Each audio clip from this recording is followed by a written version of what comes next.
for those of you who haven't met me, I'm an architect and a professor at the Dalhousie Faculty of Architecture. And I have lots of experience serving on not-for-profit organizations, community organizations, many LGBT based and youth-based. I am definitely passionate about the things that you are all doing in your organizations. And I am the owner of Nickham & Associates, where AHDN works and where I work. And we're an architecture practice. I thought I'd just put a couple slides about the characteristics of a project and project delivery together. This certainly doesn't encompass the full spectrum of everything that goes on in putting projects together.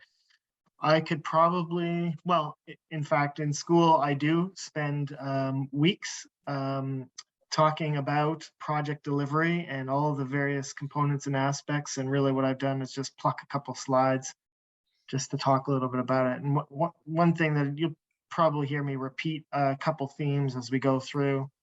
So this slide's just about, which, well done, AHDN, you've edited it on the fly. It really speaks to some of the characteristics of a project, that projects are unique, that they're temporary in that they have a beginning, a middle, and an end. They're not like a program that you run for years and years and years. They drive change. Usually you do a project because you want something new. You know, we just heard, you know, we'd like to develop our site. You know, that's about changing the current circumstance. Obviously, affordable housing is generating interest in projects that address that need. And to speak to need, and the projects generally endeavor to develop some kind of value. So we do projects because there's going to be a result. In this case, the focus really is on providing housing to people who need it the most.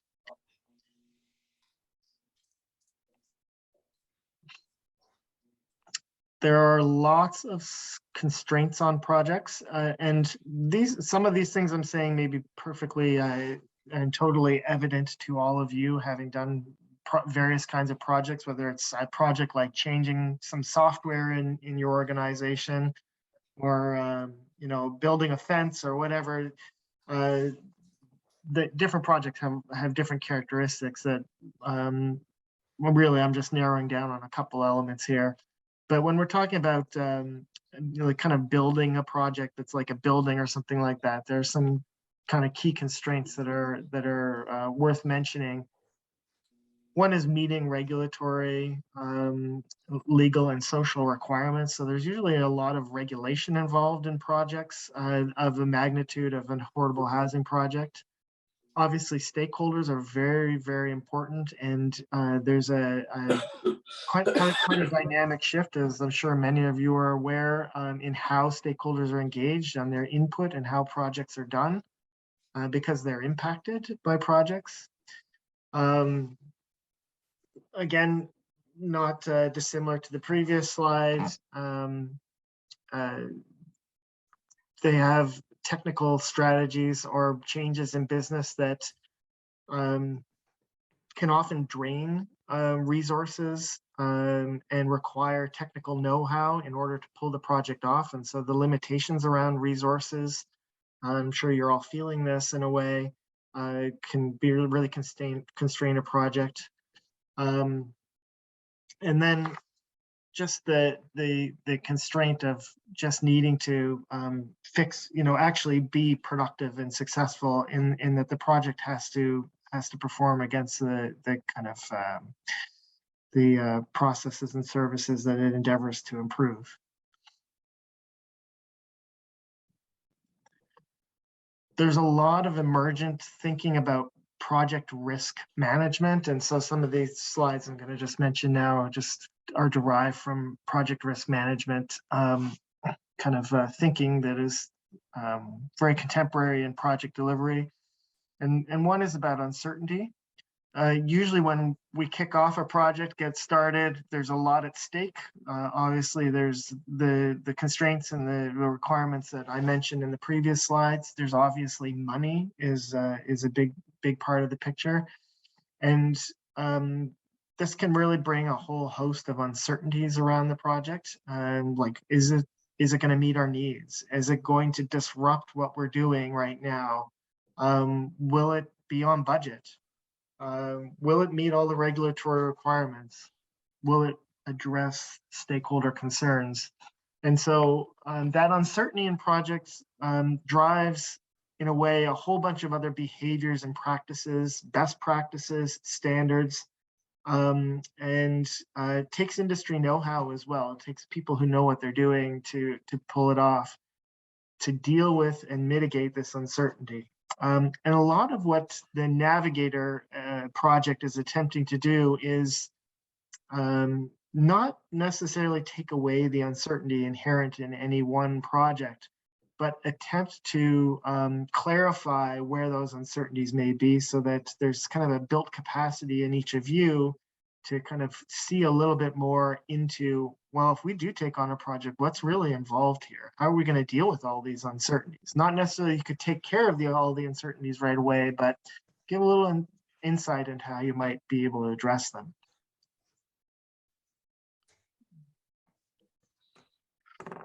And then that leads, of course, into risk. And this is maybe more specifically about new projects, or like as in construction projects or renovation projects. Obviously, risks around change, the risks of uncertainty, risks things go wrong. And also, when we think about risks, we think about the opportunities inherent in any project. An easy one that often comes up and is often interesting to government is just the ability to create jobs by way of the construction of a project. Risk management is a big part of project planning, and also part of what the Navigator group will attempt to decodify a little bit as we go forward.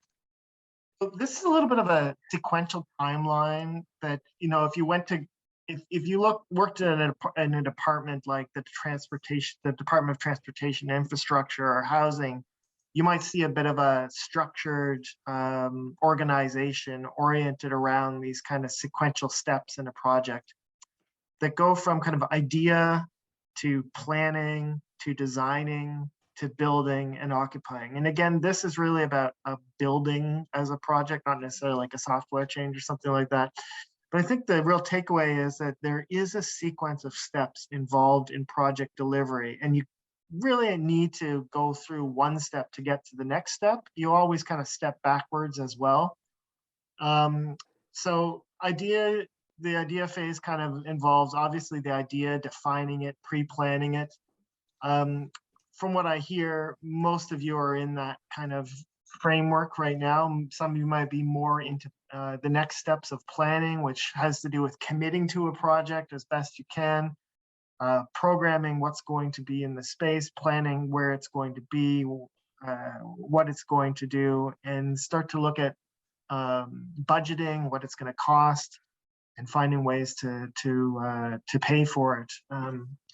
And it's not until you get through those steps of idea definition and commitment and planning that you can really start designing a project, which involves actually its own industry standard steps, where you hire specialists, for example, architects and engineers who can design the project, and their expertise is really regulated by their professional bodies. And they follow specific phases, and I've just highlighted some of those here: conceptual design, schematic design, design development, and construction documents. Those are all kind of industry standard stages that are involved in designing a project. And those are each sequential as well. You kind of got to do one before you can do the next. And then into building, obviously, which tends to have two major phases. One is just tendering the construction itself. That's putting out bids or requests for proposals for builders. And then the construction phase, which is actually the big piece of work that is the construction itself. And then there's actually the phase of occupying. There are other parts of occupying that aren't listed here, for example, warranties and those kinds of things.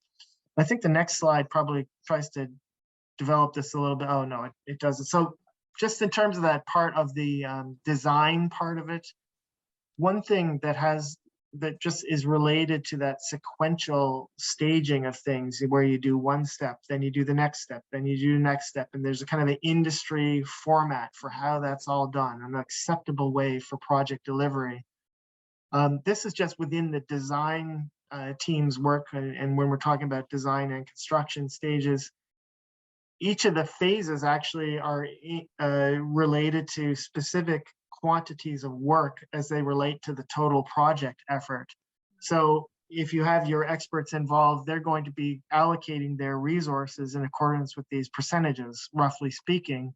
And then with this little diagram on the right, this is really about the kind of workload and information that amalgamates on a project. So in the beginning, we might see sketches and drawings and a couple spreadsheets, but as you get into where that kind of peak there, that squiggly line under CD, which is contract and working documents phase, there's a massive volume of information that includes phone book thick specifications and massive blueprint drawings and all those other kinds of things.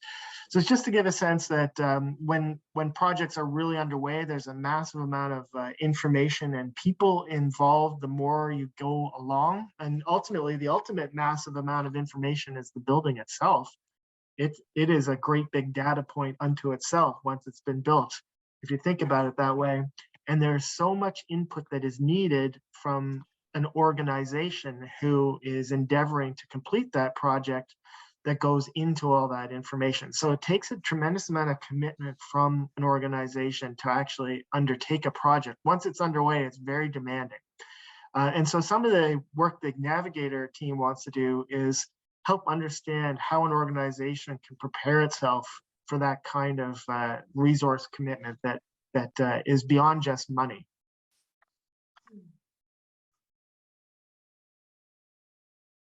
So back to this sequence, and I think maybe the next slide will. Ready? And there we go.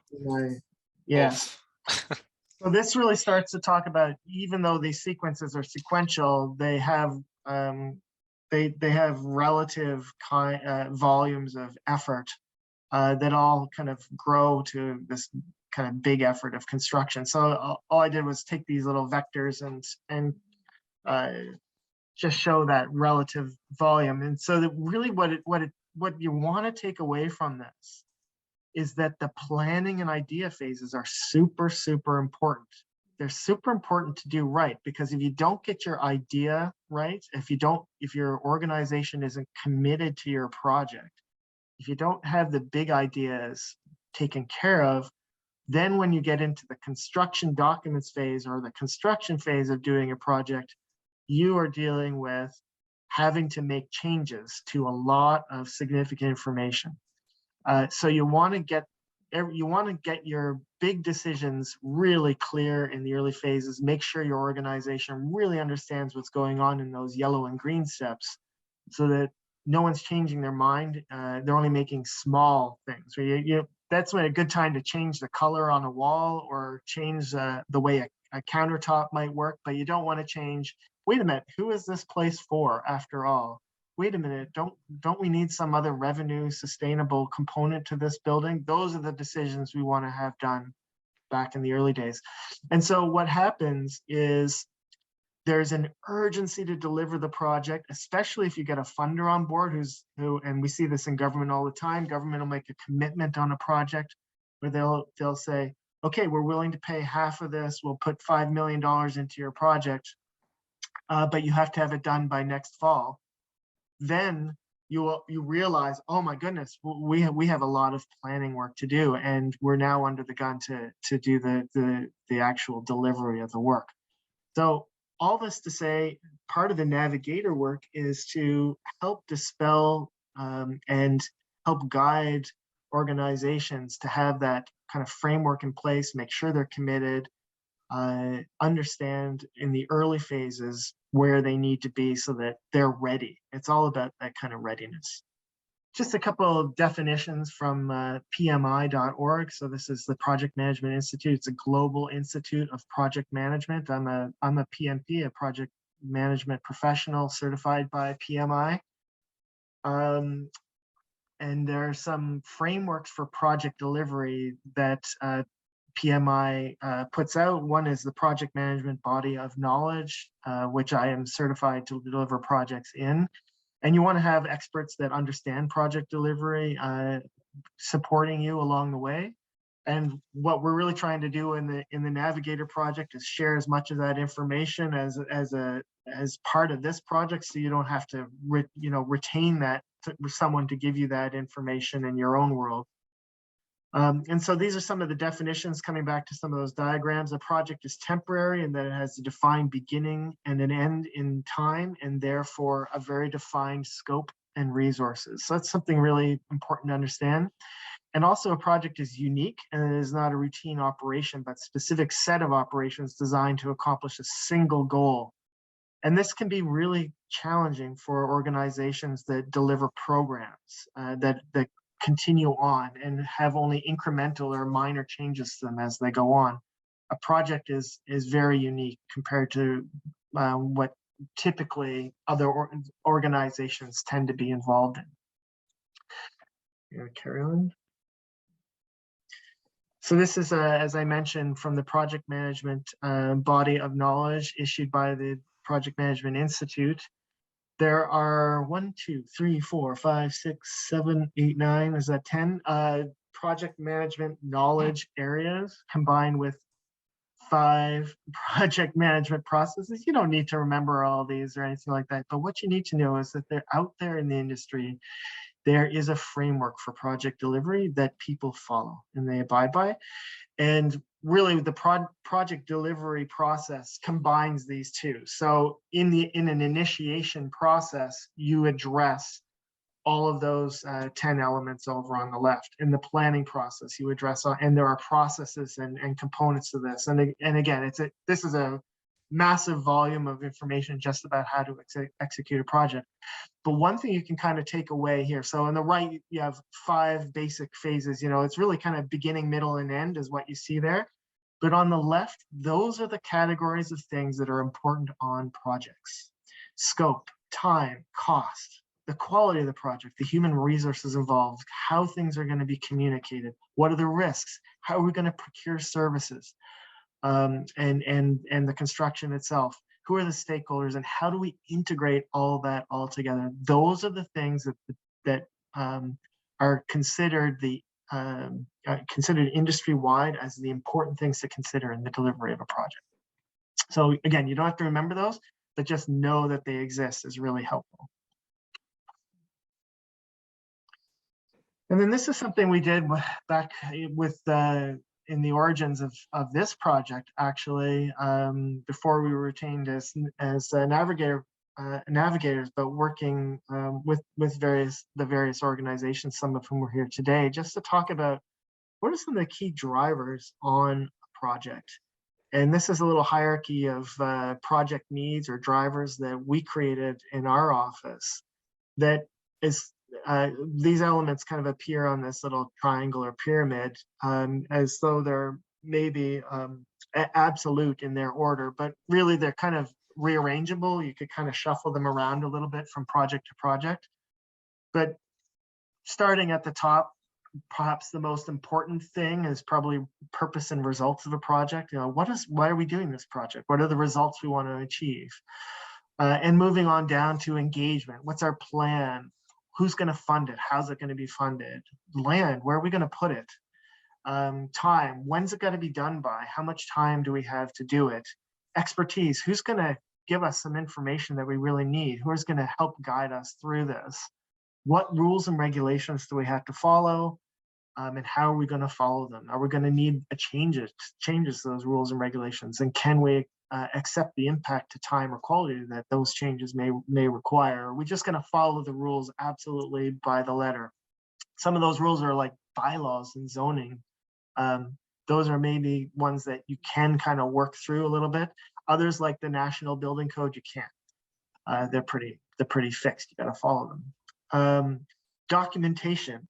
Very important project driver. Documents are how projects are communicated, basically.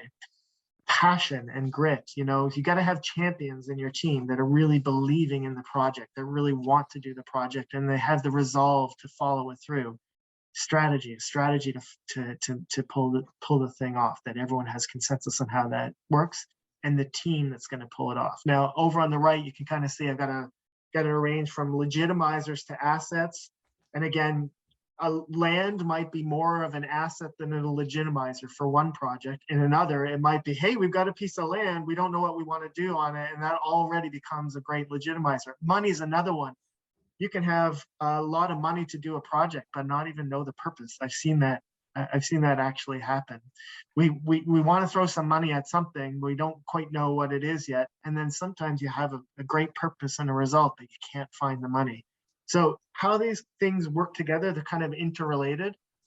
It's really important to understand that projects are kind of driven, and you want to be able to assess in your organization, where do some of these sit for you? Where are your strengths? We've got a great team, but we don't have a plan. We have a great plan, but our team is kind of all over the place on this. They're all stretched really thin. We have a great deal of passion and grit to do the project, but we don't have any expertise. We don't know what to do. So these things are kind of interchangeable, really worth discussing. And when I am working with organizations, I'm thinking about these things. I'm thinking about how the organization profiles and how their project profiles against these things. So just to diagram that out a bit, if you took those items on the pyramid, this is one that tends to be very consistent for organizations. These are the big ones, the big drivers. And this is where an organization might align in their own capacity with these drivers. They really know what the results are that they want to achieve, or they know they can define those results. Obviously, housing that's affordable, accessible, dignified is important. And that's the results that we're kind of all together to think about how we can achieve. And sometimes an organization has a piece of land, but it's got some issues and they don't know what to do with it. And sometimes they've got some time. Often those are the key drivers and capacities that an organization like yours kind of kicks off this process with that big purpose and results piece in the middle being really what's bringing everyone to their project table, so to speak. But you might want to think about, where are your big pieces? Where are your, and my objective would be to be able to work with you to help map some of that out in some kind of engaged conversation where I'm testing things out with you and you're giving some ideas back and we're having those conversations to sort that out. Okay. So yeah, this is about sort of, you can see kind of bringing this together a little bit, sort of organizing, all right, what in our organization, what kind of capacity and what's our fit for pulling off a project? What are the pieces that we need to stand up a project? Obviously, this starts to look at mapping a couple pieces of this out, like the passion and the grit and the plan and being able to follow a process and having a clear purpose. And this is maybe a diagram is the best way to put it, from an organization starting to think about, okay, where do things stand for us? What are our pieces that we want to put together? How can we test this out a little bit? And so this is one of several kinds of frameworks that we might endeavor to explore with you. And then obviously taking that and then moving it through a kind of organizational framework that helps understand where the moving parts might be in the project. So you can see, like, thinking back to those green and yellow parts on that long linear thing we talked about in the beginning with the different sequential steps. This is all back in the kind of planning process here to make sure that an organization is ready. And these are just kind of snippets that we're sharing here. We would design or tailor specific things for any given project, specific tools. These are just kind of snapshots from other projects and other kind of assets that are out there. So again, working through getting the project ready for success, thinking about clarity of project scope, about roles, what the stakeholder needs are, what the outcomes are that we want to achieve, how we're going to communicate the project, whether it's within our project team, to funders, to stakeholders, to our broader community.